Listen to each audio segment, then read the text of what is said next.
Para pendengar yang kekasih, kita mau mendengarkan Bina Iman kali ini yang berjudul Ibadah yang Sejati.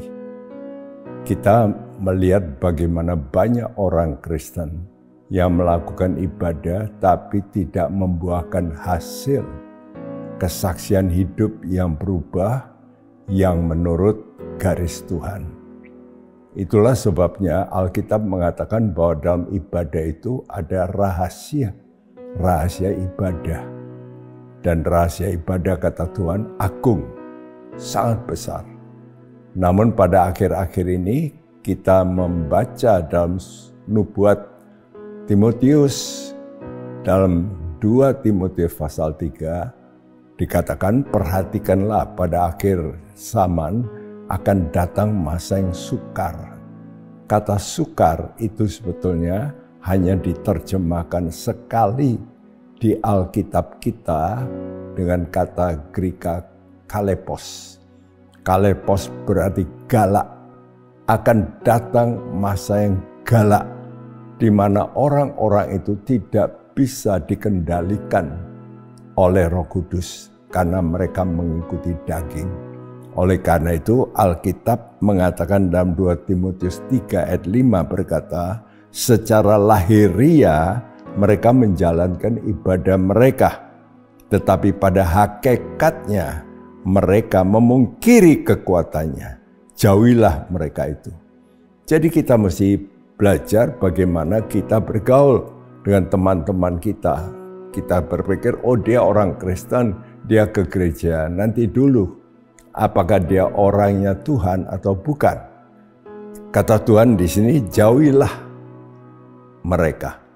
Jelas kok, kita harus mengerti bahwa kadang-kadang kemajuan rohani kita bisa terhambat oleh karena pengaruh teman yang walaupun menamakan diri Kristen, tapi mereka tidak mengikuti yang namanya Alkitab yang mengatakan di sini mereka secara lahiriah menjalankan ibadah.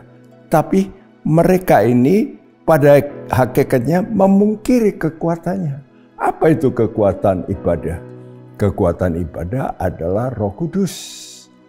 Nah, kalau kita membaca dalam kitab Wahyu pasal 3, kita mengetahui bahwa jemaat Sardis adalah jemaat yang dikatakan Tuhan, kamu kelihatannya hidup, padahal mati.